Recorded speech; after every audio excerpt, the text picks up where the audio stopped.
everyone, so I've got you here today and I want to talk to you a little bit more about HDR, or that high dynamic range, when you might utilize it and then how you would go about doing that, okay? And so there's really two different scenarios where you might use high dynamic range. Sure, you can use it beyond that, but the first of which becomes, say, this outdoor setting scenario. Maybe you've got horses on the backdrop, but you've got this sunrise or sunset. Either way, you've got a large range or contrast of colors between lights and darks, okay? We've got the sun setting over here. We'll wait as it continues to fall here in a bit. It's a little smoky out today. But as this sun continues to fall, if you take a picture of that, you guys are probably very used to taking a photo and it just doesn't turn out like the eye sees it, okay? You try to focus in on the actual sunset and those beautiful colors, and you get nice, good exposure there, but what happens to your foreground? It's underexposed, it's really dark, okay? And then all of a sudden you say, well, let me switch that up, and you focus in on your foreground, you get it well exposed. Well, what happens to those beautiful colors of the sunset? Well, they're completely washed out and they're overexposed now. And it's really tough to get best of both worlds in that one photograph.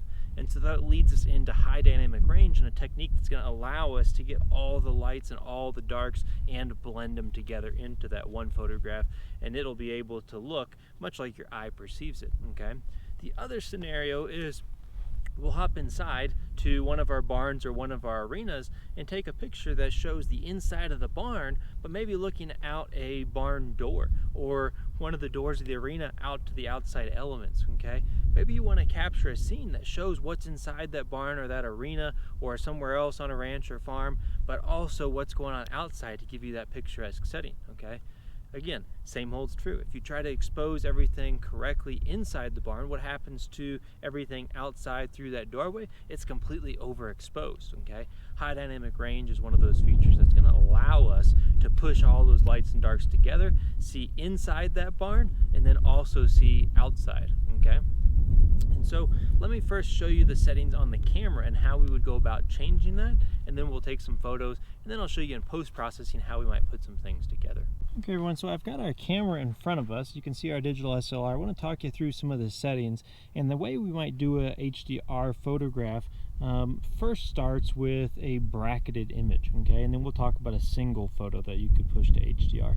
But this bracketed photo, usually on a lot of digital SLRs, somewhere up here you'll have a button by maybe the flash release button that says BKT, or in this case, this camera on the top right here has a button that says BKT. That BKT stands for bracketed image, okay, or bracketing.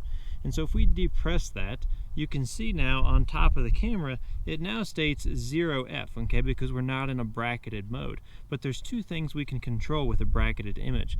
The one is how many frames we are going to shoot, okay? And so now it's set on 0. We can first do 3 frames, and you can see where those frames are going to be. Essentially, this tells us we're one stop apart, and so this is going to be one picture that's correctly exposed, one that's underexposed, and one that's overexposed. We kick it to 5 frames, okay? Now it's 2 that are underexposed, 2 that are overexposed, and 1 that's correctly exposed. We can go to 7, 3 frames underexposed, 3 frames overexposed, 1 frame correctly exposed, or even as many as 9 frames that we can shoot. In this case, we've got 4 underexposed, 4 overexposed, and 1 correctly exposed. Now, this is a big difference. These are likely to be way too dark on the underexposure, so another thing that we could do is we could change the difference between each one of these photographs. So again, this is on 1 stop between all of them right now. We could kick this down to 2/3 of a stop, or even 1/3 of a stop. And so now we still have 9 photos, but we have 4 underexposed, 4 overexposed, and 1 correctly exposed. And so you have a lot of different options with your bracket in terms of how much of a range of those lights and darks, the shadows, highlights that you want to then blend together into one photograph, okay? And so we're going to play around with a few. We'll take a 9-shot bracket maybe versus just simply a 3-shot bracket. We'll do a 3-shot bracket maybe at 1 stop between each, and then maybe we'll do a 9-shot bracket with a 1/3 of a stop between each, and see what the result looks like in the end when we blend it all together. And so that's how you set up bracketing. Don't forget, you need to have this ideally in aperture priority, okay? The camera is then going to vary the shutter speed to give you the correct exposure, either truly at the 0 mark, over or underexposed, okay? But you don't want it to then change the aperture and then all of a sudden have a different depth of field with each photo, okay? And so aperture priority is going to work pretty well for you, okay? The other thing to remember is that when you are done shooting this bracketed image, you still see the notation here on the display screen, but don't forget to take it back out when you're done, okay? So if I'm done with it, I'm going to set it back to 0, and we're good to shoot our normal pictures again. If you leave it in, you're going to wonder why all of a sudden you have some pictures that are correctly exposed, some that are overexposed, some that are underexposed. And so I'll set this up and we'll take some bracketed photos here in a moment, but when I set this on a bracketed image, the first photo I take is going to be correctly exposed, then underexposed, then overexposed, and so on. And so it's going to bounce around with those next 3 images, and then it'll repeat that cycle all over again, okay? And so with that, let's hop into our indoor scene and go take a few pictures in there, and then our outdoor scene. And then after that, we'll book into post-processing and show you how to merge all of these together and get that truly HDR high dynamic range photo, okay? Hey everyone, so real quick, I want to show you the HDR feature on a digital SLR. This is going to allow you to utilize perhaps just one photo versus a bracketed set. But if you go into the shooting menu on most of your digital SLRs, you can find HDR or high dynamic range, okay? When you look at that, you can then see HDR mode. Right now it's off. It's going to tell you exposure differential, where you could set either a 1 exposure compensation or a 2 exposure compensation, and it's going to try to smooth them together. And so if I turn this on, it can go on into either a series or a single photo, and it's going to try to do an HDR job, it's going to call it, on its own, okay? And so that's one way that you could go about doing this with a single photo versus, say, using this as a bracketed image in post-processing. I prefer the bracket. We'll take a few different ones here just to show you, and you guys can look at the comparisons and maybe see the difference between them. But HDR is an option that you will find within the shooting menu, okay? And so let's now take a few photographs that are bracketed, perhaps maybe an HDR one, and we'll compare everything. Okay everyone, so I now got the camera set up on the tripod here. Again, a tripod is going to be best for doing a bracketed image so that your series of 3, 5, 7, or even 9 photos all has the exact same backdrop, okay? There are some post-processing programs that will try to align things, but again, you're taking a risk. You're a lot better off just to set it on a tripod. You can't have any great movement in that scene. Horses off in the distance, not moving a whole lot. You can take 3, 5, 7, 9 photographs pretty dang quick. And so far away, not probably a big deal, but you don't want any up-close movement. And so we're going to look at this shot, and you can even see it on the video camera. Say we've got a scene where we maybe got some horses in the barn for the sale here. We got people out in the arena riding. We got the mountain backdrop. Say I want to capture kind of the best of both worlds, okay? And so I've got a shutter release on here just to make it easy once we start doing a bracketed photo. But we're not in a bracketed mode yet. If you looked at our settings on the top, as we push down halfway, we can make this light up as well. And so as we push down halfway, we make that light up. You can see again we're in an aperture priority mode, 1/250th of a second, and then we're also sitting at f5.6 ISO of 100. Okay, so plenty of shutter speed. But let's just take that one photo, how it is framed, and you could vaguely see that through the viewfinder of what we're looking at. But see how bright it's going to look through that door. Okay, and so let's take that one picture here, and then let's just see what that looks like. So we're going to focus. You heard it. Take one, and we'll throw that up on the screen. Okay, and so you can see everything very, very dark in the foreground.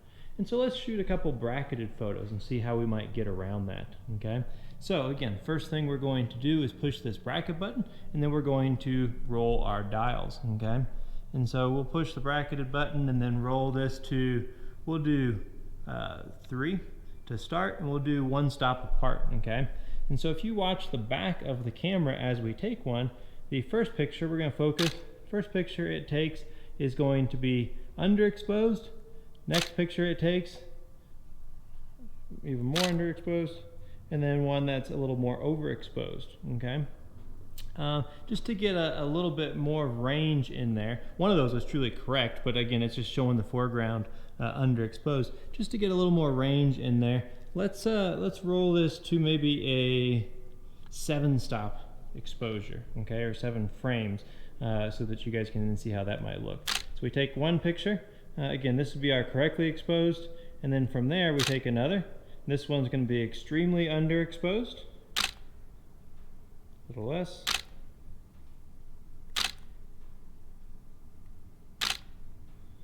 even more, and then more. Okay, and the next photo that we would take would go back to our, if we wanted to, it would go back to our correctly exposed and then repeat that whole cycle over again. Okay, so that gives us 7 frames, one stop apart.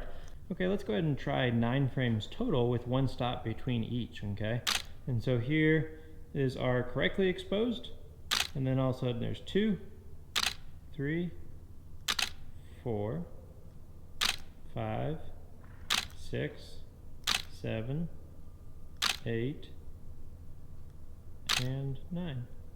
Okay, so that gives us a good idea of how that might look. Let's also try another scene that maybe just does 9 frames with a third of a stop between each, if you were to look at this. Okay, and so 9 frames, a third of a stop between each. Here we go. So 1, 2, 3, 4, 5, 6, 7, 8, 9. Okay, so we've got some good variation there. We'll see how that comes out. Now the other thing I will show you, just so you get an idea, we'll blend all these together in post-processing, but let's look on that menu and you guys could then see where it now says HDR. HDR is grayed out because it's in a bracketed mode still. And so if we take it out of that bracketed mode, all of a sudden HDR comes back to life as an option. Okay, let's just show you. Let's put this on. Let's set it on a series. Exposure differential, again, it's just 1, 2, or 3 stops in terms of exposure differential or compensation, if you will. And so we'll leave this on in that series mode, and let's go ahead and take one photograph and see how that comes out. And it's going to say through this viewfinder, it's going to say HDR, okay? And then it's going to do a HDR job, okay? And so it's processing a little bit, and then it's showing you the end result. And we'll throw that up on the screen right here so you can see. So that's taking some time and blending them all together, okay?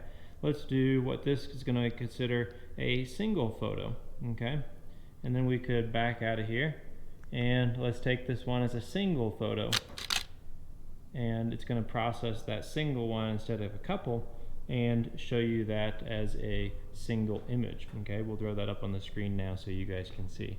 And so you've got a lot of different options in how you might present that. The other thing that I would tell you is that if you are using a cell phone and even you're taking a picture and you want to do something that's HDR to get the best of both worlds, there's one thing that works really well, and that's an app called Snapseed. Okay, Snapseed is going to allow you to do a scene like this, and we can just take a single photograph to show you with the cell phone. And so here's our same scene. Okay, it does pretty good on camera.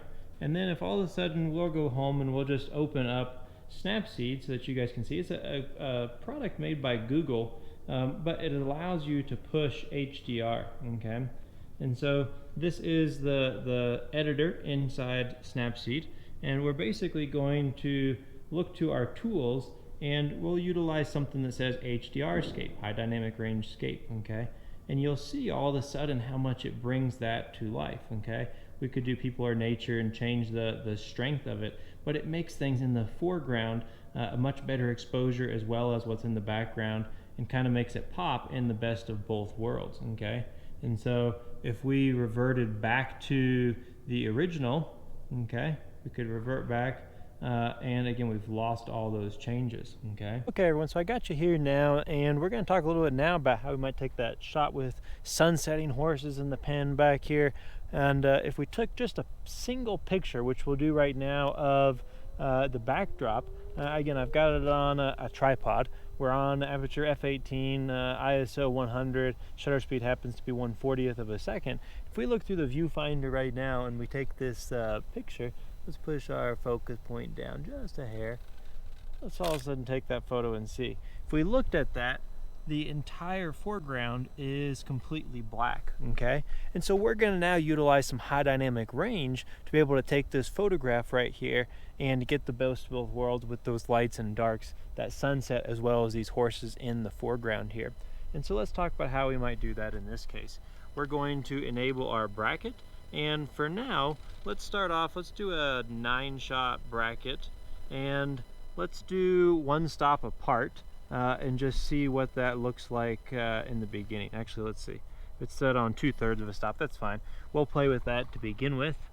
We're going to take them pretty quick because, again, horses are moving some tails a little bit, and so you'll hear that rattle off. And so 1, 2, 3, 4, 5, 6, 7, 8, 9. Now you can watch them all play back. So we've got, again, foreground and background essentially being recorded in terms of the lights and the darks in that scene, okay? And so I'll shoot a couple more scenarios, maybe a 3-shot and a 5-shot, and we'll see what happens here. Okay, everyone, so you've seen now how HDR works, how bracketing does. You might set HDR on the back of your camera. I'm going to now take you into the post-processing, but hopefully, again, you learned how we maybe could take a shot inside that barn looking out or at that sunset and utilize HDR, that high dynamic range, to really get the best of both worlds, the lights and the darks in a photo. And now let's go push it all together. And so with that, let's take you into that post-processing. Okay, everyone, so I've got you in post-processing program. I'm going to show you 2 ways now that you can merge your bracketed photos together to get that resulting HDR or high dynamic range image, okay? And so I've gone ahead and pulled these or imported them into Lightroom that you can see here. They're just sitting in the library. We'll talk more about post-processing as a whole a little bit later. And the first thing I've done is just organize these a little bit by looking at the file names and the metadata. And so by this, I know this was one I took that was a correct exposure.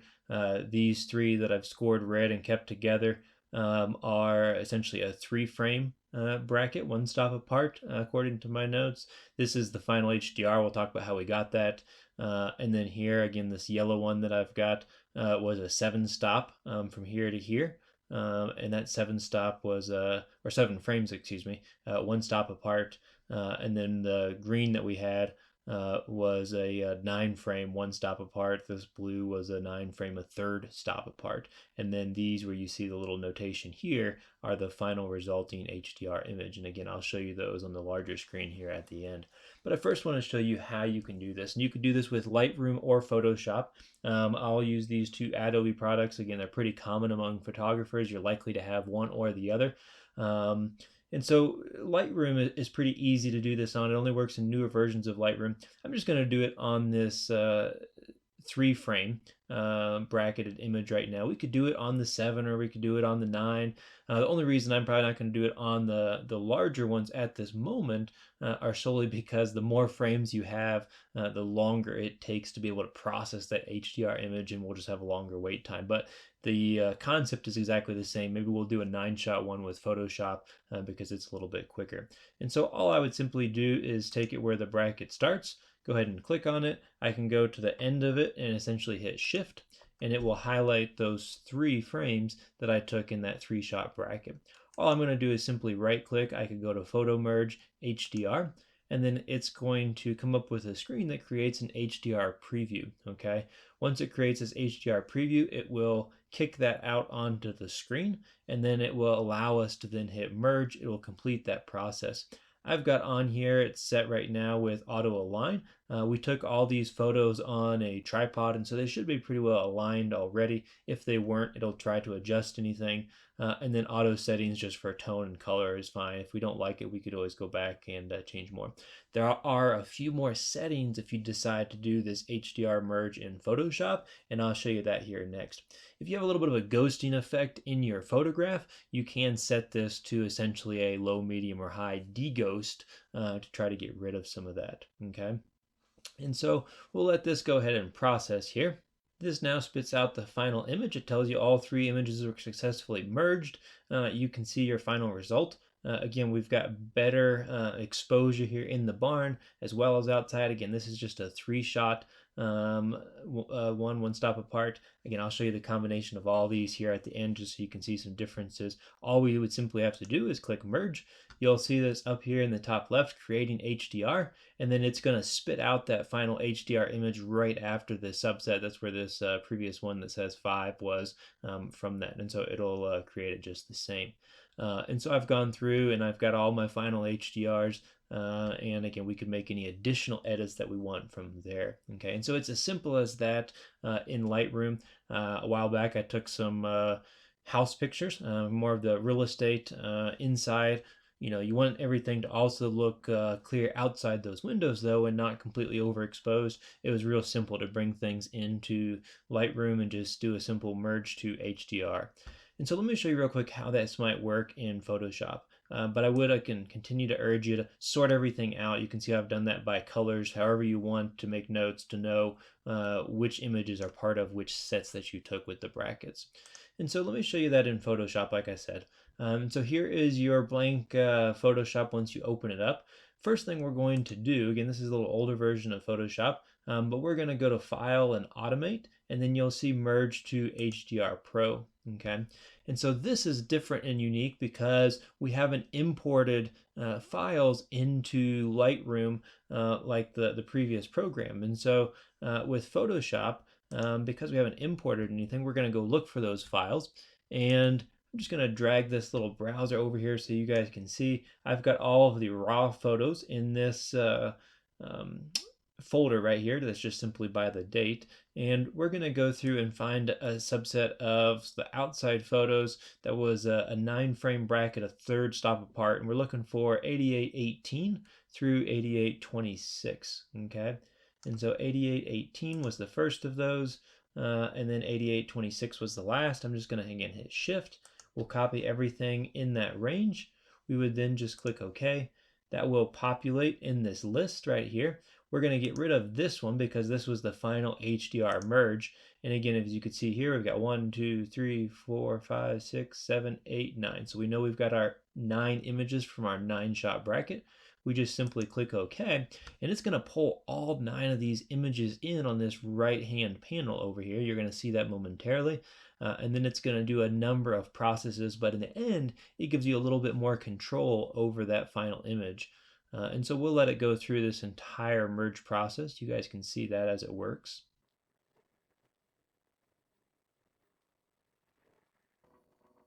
And so you'll see here when this is done, it spits out this final photograph, shows you all of your images with the exposure differential or compensation essentially on each. We could uncheck some of these boxes if we didn't want to include them in our final HDR merge. And here you can go to some advanced adjust shadows, highlights, vibrant, saturation a little bit more, edge glow, tone detail. You can again change some of the effects from default to say a photorealistic or a number of other settings that that might sit on there. And so again, up to you and how you want that to be portrayed as that HDR image. But you got a better exposure ultimately inside the barn, say those horses are sticking their heads out, as well as what's going on outside in the arena, plus again, a scene of the mountains. And so again, this is an example of that HDR merge. And so again, doesn't matter whether you do that with Adobe Photoshop, Adobe Lightroom, but you have to use some post-processing program to be able to push all those images together and truly kind of get that best of both worlds that we keep on talking about. Last thing I want to show you is if you didn't want to do a scene like this, and you didn't want to merge a number of photos together with a bracketed image, another way that you could get that sunset image, this one would be a little tough looking out the barn door, but that sunset image that you saw where the horizon is very sharp, more or less, you could use what we call a neutral density, a graduated neutral density filter. And that's what this is going to look like, okay? And so we could simply use this and put a horizon pretty much on this line right here, and you can see again this is something that's going to allow a little bit dark area on the top for exposure and a little bit lighter on the bottom for that foreground, and hopefully get something a little more correctly exposed. But again, HDR is another great means to do, and it's got a lot more versatility to it. Like I said, if you want to use it for real estate shots inside a house and you want to look outside and have everything be perfectly clear through those windows well exposed, you can't use this type of filter here. You're going to have to do HDR image. And so that's where it really comes in handy with a number of other scenes. Looking out the barn, again, this is going to be a much more applicable example to use HDR. And so with that, I hope you learned a little bit more about it today. Let's roll through and let me show you a number of images here after we have done all the post-processing on them. And you guys can look at the comparisons between what the camera says is correctly exposed through maybe the 3-shot, 5-shot, 7-shot, 9-shot brackets and some of these with variable stops between each. And so let's take a glance at the final product.